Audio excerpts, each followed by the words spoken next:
नीलाम्बुजश्यामलकोमलाङ्गं सीतासमारोपितवामभागं पाणौ महासायकचारुचापं नमामि रामं रघुवंशनाथं। बोलो सियावर रामचंद्र की जय, उमापति महादेव की जय, श्री भरत लाल की जय। जय जय सीताराम, जय जय सीताराम।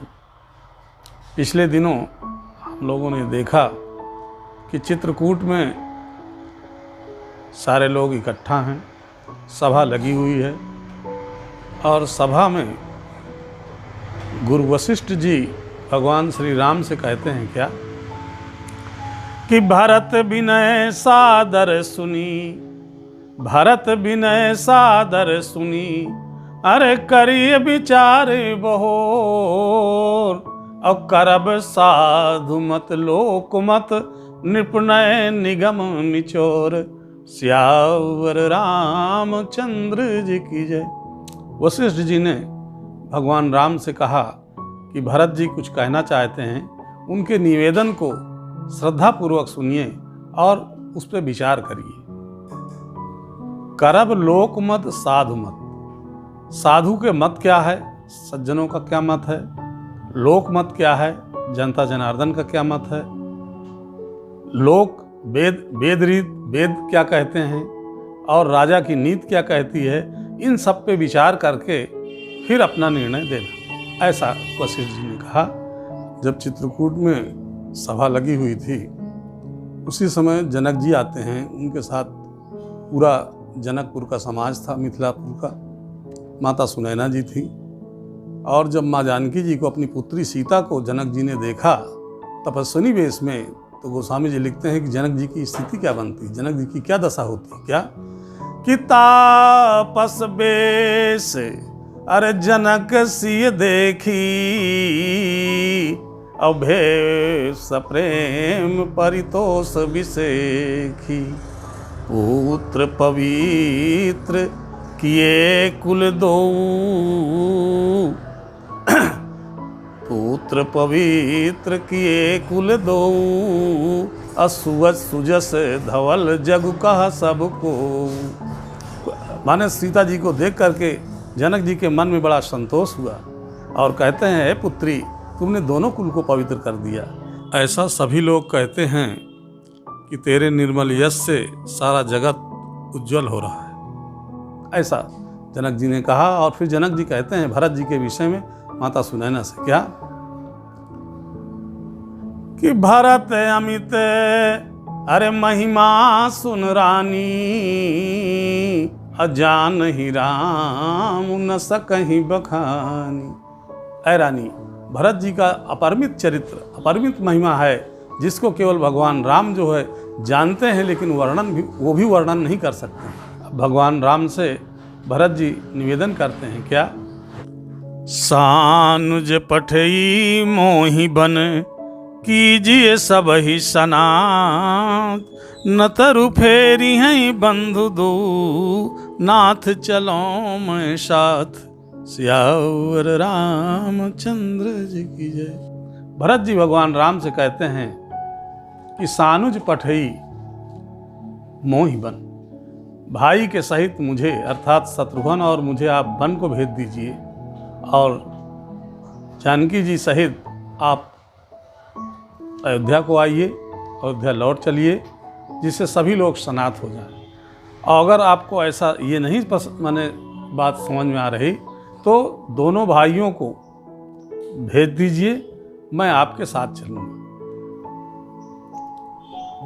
अब इसके बाद भी भरत जी फिर एक प्रस्ताव और रखते हैं कि न तरु जाई अरे बनती नौ भाई, फेरी हैं सीय सहित रघुराई, अरे जेहि विधि प्रभु प्रसन्न मन होई, अब करुणा सागर कीजिए सोई।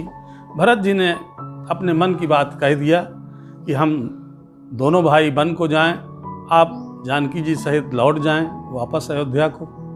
अगर ऐसा भी नहीं आपको अच्छा लग रहा तो दोनों भाई लौट जाएं और मैं आपके साथ चलूं। इस पे भी नहीं समझ में आया तो कहते हैं कि हम तीनों भाई वन को चले जाएं और आप और माँ जानकी जी वापस हो जाएं। ऐसा भरत जी ने कहा भगवान राम से।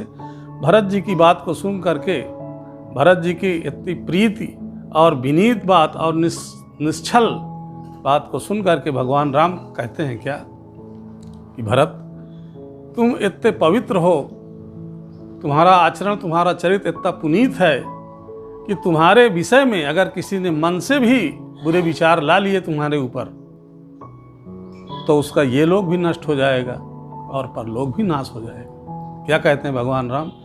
उरयानत अरे तुम पर कुटलाई, अजाई लोक परलोक नशाई। भगवान राम ने कहा कि तुम्हारे विषय में अगर किसी ने बुरे विचार ला भी लिए हैं तो उस व्यक्ति का ये लोक भी गया और वो लोक भी गया, अर्थात दोनों लोग बिगड़ जाएंगे। इतना सुनते ही लक्ष्मण जी बहुत चिंतित हो गए, क्योंकि लक्ष्मण जी ने भरत जी को बहुत अपशब्द कहे थे, युद्ध के लिए तैयार हुए थे। यही स्थिति निषाद राज की थी। निषाद राज भी भरत जी को सोचा कि भगवान राम पे चढ़ाई करने के लिए जा रहे हैं तो युद्ध को ललकारने की बात कर रहे थे। अर्थात ये दोनों लोगों ने भरत जी के विषय में अपशब्द कटु वचन कहे, लेकिन किसके लिए? भगवान राम के लिए। लक्ष्मण जी सोचते हैं कि मैं भगवान की सेवा के लिए आया था अयोध्या छोड़ करके। निषाद राज सोचते हैं कि मैंने प्रभु के लिए ये सब सोचा था, तो हमारा क्या होगा? क्योंकि भगवान राम अंतर्यामी हैं, वो दोनों की बात को समझ गए, दोनों के अंदर की बात को समझ गए। भगवान राम तो अंतर्यामी समझ गए और इनके समाधान के लिए कहते हैं क्या कि मिटी हैं पाप प्रपंच सब, मिटी हैं पाप प्रपंच सब, अखिल अमंगल भार, अलोक सुजस परलोक सुख, सुमिरत नाउ तुम्हार, सियावर रामचंद्र जी की जय। देखिए भरत जी का चरित्र, भरत जी की महिमा इतनी ऊंची है कि भगवान राम ने जो समाधान दिया उसमें ये नहीं कहा कि मेरे नाम का स्मरण करो तो ये लोग वो लोग दोनों ठीक हो जाएंगे। वो कहते हैं भरत जी के ही नाम का स्मरण करने से, भरत जी के चरित्र का चिंतन करने से ये लोग भी ठीक हो जाएगा और वो लोग भी ठीक हो जाएगा। अब भगवान कहते हैं, क्योंकि वशिष्ठ जी ने कहा था ना कि करी विचार बहोर, करब साधुमत लोकमत, निपणय निगम निचो। तब भगवान राम कहते हैं क्या? भरत जी से कहते हैं कि राखेहु राय, अरे सत्य मोहि त्यागी, राखेहु राय सत्य मोहि त्यागी, अब तन पर हरऊ प्रेम पन लागी। तो तासु बचन अरे मेटत मन सोचू, और ते अधिक तुम्हारे सकोचू, मन प्रसन्न कर सकुच तज, अरे कहु करऊं सोई आज, असत्य संध रघुबर बचन, सुनभा सुखी समाज, सियावर रामचंद्र जी की जय।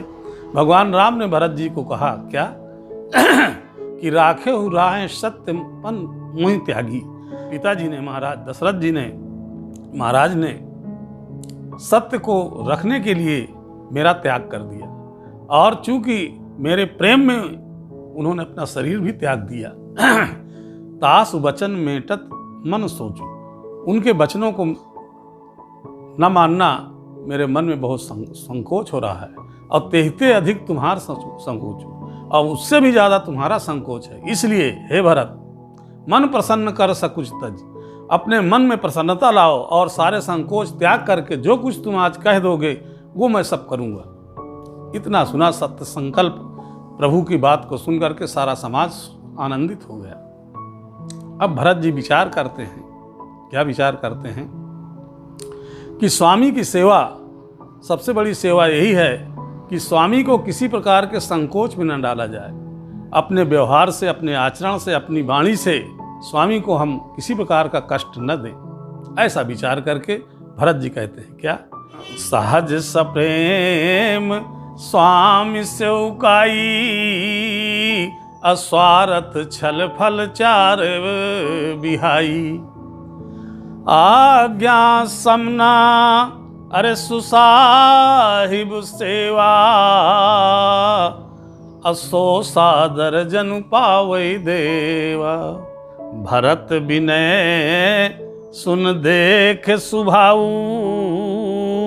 अशिथिल स्नेह सभा रघुराऊ। तो करम वचन मानस विमल, करम वचन मानस विमल, तुम समान तुम तात। गुरु समाज लघु बंध गुण, कुसुमय किम कही जात। सियावर रामचंद्र जी की जय। अब भरत जी कहते हैं क्या कि समस्त स्वार्थ को त्याग करके, छल को त्याग करके, और फल अर्थात 4 प्रकार का फल होता है, धर्म अर्थ काम मोक्ष, इनको सब त्याग करके स्वामी की सेवा करना, स्नेहपूर्वक सहज भाव से सेवा करना, यही सेवक का धर्म है। और फिर कहते हैं आज्ञा सम न सुसाहिब सेवा, स्वामी की आज्ञा का पालन करना इससे बड़ा कोई धर्म नहीं। और कहते हैं प्रभु अब आप आदेश दें, सादर श्रद्धापूर्वक मैं उसको, जिससे मैं प्राप्त करूं, आपका जो आदेश हो वो मैं उसको करूं। भरत विनय सुन देख सने हूँ। भरत जी के विनम्रता को देख करके, इनके विनय को सुन करके सभा सहित, सारे सभा सहित भगवान राम प्रेम में पुलकित हो गए और शिथिल हो गया शरीर इनका। भगवान राम कहते हैं क्या कि कर्म वचन मानस विमल। हे भरत, तुम मन वचन कर्म से बहुत निर्मल हो, तुम समान तुम तात, इस सारे संसार में तुम्हारे समान तुम ही हो। गुरु समाज लघु बंधु गुण, कुसुमय किम कही जाए। गुरु की सभा में छोटे भाई का जो इस प्रकार के संकट घड़ी में जो आचरण करना चाहिए वो तुम में सब है, अर्थात इसलिए तुम्हारे समान संसार में कोई और नहीं। जब भगवान राम ने ऐसा कहा तो देवता लोग भी कहने लगे क्या कि जो न होत अरे जग जन्म भरत को, तो सकल धर्म धुरी धरनी धरत को। देवता लोग भी कहने लगे अगर इस पृथ्वी में भरत जी का जन्म नहीं हुआ होता तो सारे संसार के धर्म की धुरी को धारण कौन करता। ऐसा कहा। अब भरत जी कहते हैं प्रभु जो आप आदेश करें हम लोग उसका पालन करेंगे। भगवान राम कहते हैं क्या कि मोर तुम्हारे परम पुरुषारथ, अस्वारथ सुजस धर्म परमारथ। तो पितु आयसु पालें दो भाई, आलोक वेद सबल भूप बड़ाई। गुरु पितु मातु अरे स्वामी सिख पाले, चले कुमग पग पर न खाले। तो अस विचार सब सोच बिहाई, अपालहु अवध भर जाई। श्री राम जय राम जय जय राम, श्री राम जय जय राम। भगवान राम कहते हैं मोर तुम्हार परम पुरुषार्थ, हमारा और तुम्हारा परम पुरुषार्थ है और स्वार्थ है, सुजस है और भूप की बड़ाई है। कहे में पितु आयस पालें दो भाई। पिताजी की जो आज्ञा है अर्थात मुझे वन मिला है तो मैं वन को जाऊं, तुम्हें राज गद्दी मिली है तुम राज करो। कहने का मतलब पितु आलस पालें दो भाई, हम दोनों भाई पिता की आज्ञा का पालन करें, इसी में धर्म है। ये लोक वेद से सही है और लोक वेद सब भूत भलाई और इसी में राजा का कल्याण है, भूप की भलाई है। ऐसा भगवान राम ने कहा। और फिर कहते हैं कि गुरु की आज्ञा का पालन, माता की आज्ञा का पालन, स्वामी की आज्ञा का पालन करना जो व्यक्ति करता है उसके पैर अगर कुमक में भी पड़ जाएं, कहीं खाले में भी पड़ जाएं, तो भी कोई हानि नहीं होता।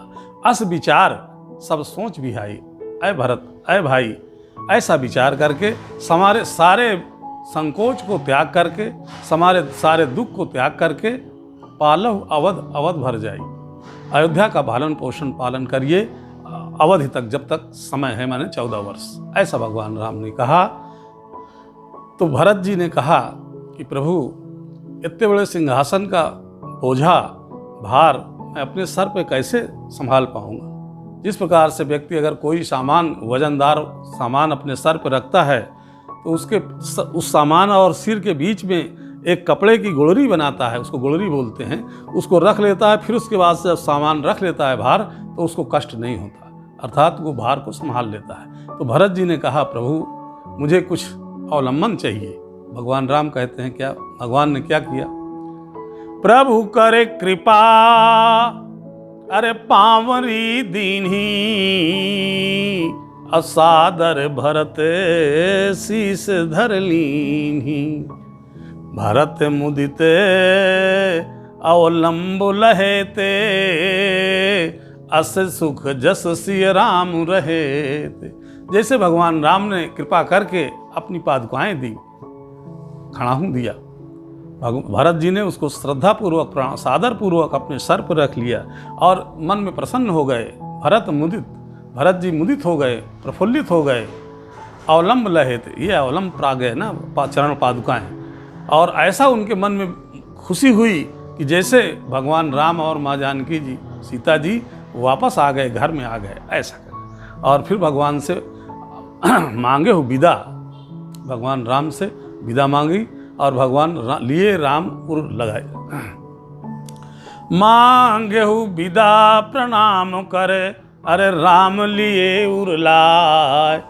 भगवान राम को इन्होंने प्रणाम करके वापस जाने का आदेश मांगते हैं। भगवान राम हृदय से लगा लेते हैं और फिर कहते क्या है, क्या कि भरत मुखिया मुख सो चाहिए, मुखिया मुख सो चाहिए, अरे खान पान कहूँ एक, अपालय पोसय सकल अंग, तुलसी सहित विवेक, सियावर रामचंद्र जी की जय। अंत में भगवान राम भरत जी से कहते हैं कि जिस प्रकार से शरीर में मुख होता है, मुख जो है मुखिया है। कैसे मुखिया है कि हम जो भोजन करते हैं तो मुख के माध्यम से करते हैं, और जब मुख तो खाता है लेकिन हाथ को बल मिलता है, पैर को बल मिलता है, आँखों को देखने की ज्योत मिलती है, कानों को सुनने की क्षमता मिलती है, और दिमाग को बुद्धि प्राप्त होती है। कुछ सब लोग अलग अलग नहीं खाते, लेकिन मुखिया मुख सो चाहिए। जिस प्रकार से मुख खाता है और समस्त सारे शरीर के अंगों को लाभ मिलता है, शक्ति मिलती है, उसी प्रकार से समाज में या देश में जो मुखिया है, जो राजा है, उसको ऐसा करना चाहिए, ऐसा कार्य करना चाहिए कि सारे समाज को भरण पोषण हो, ऐसा कहा। अब भरत जी चल देते हैं। जब भरत जी और पूरा समाज जो है चल दिया, इधर भगवान राम वहीं पे चित्रकूट में जो पर्ण कुटीर बनाई थी वहाँ रहने लगे। गोस्वामी जी लिखते हैं क्या कि सानुज सीय समेत प्रभु अरे राजत परण कुटीर, अब भगति ज्ञान वैराग्य जनु सोहत धरे शरीर, श्यावर रामचंद्र जी की जय। लखन जी के सहित भगवान राम माँ जानकी जी के साथ पर्ण कुटीर जो बनाई थी चित्रकूट में, वहाँ रहने लगे। भगवान राम लक्ष्मण जानकी जी ऐसे दिख रहे हैं जैसे भक्ति और ज्ञान और वैराग्य शरीर धारण करके शोभायमान हो रहा हो। लक्ष्मण जी हैं वैराग्य, भगवान राम हैं ज्ञान, माँ जानकी जी हैं भक्ति। इसलिए कहा कि भगत ज्ञान वैराग्य जन। ऐसा लगता है कि भक्ति ज्ञान और वैराग्य शरीर धारण करके चित्रकूट में पर्ण कुटीर बना करके रह रहे हैं, ऐसे सुशोभित हो रहे हैं। अब भरत जी जब वहाँ जाते हैं अयोध्या, तो उन्होंने सिंहासन पे खड़ाहू रख दिया, भगवान की पादुकाओं को रख दिया और उसकी रोज पूजा करते थे उनकी, और उनसे आज्ञा मांग मांग करके सारे राज का काज करते थे। गोस्वामी जी क्या लिखते हैं श्री राम जय राम, श्री राम जय जय राम। राम दरस लगी लोग सब करत नेम उपवास, तज तज भूषण भोग सुख, जियत दरस की आस, सियावर रामचंद्र जी की जय। देखिए, भरत जी तो सब कुछ छोड़ ही दिया है।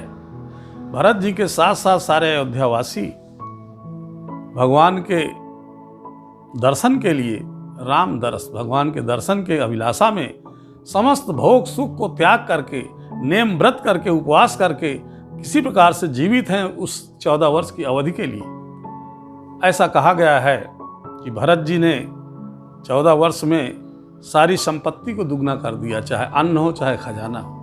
क्योंकि किसी प्रकार का भोग विलास या भोजन इत्यादि ये लोग करते नहीं थे, उपवास रहते थे, इसलिए हर संपत्ति बढ़ी है। अब भरत जी की क्या स्थिति है, गोस्वामी जी लिखते हैं कि नंद ग्राम करी परन कुटीरा, अकीन निवास धर्म धुर धीरा, अरे जटा जूट सिर मुनि पटधारी, अमही खन कुश साथरी समारी, असन बसन बासन व्रत नेमा, अकीन कठिन व्रत मुनि सप्रेमा।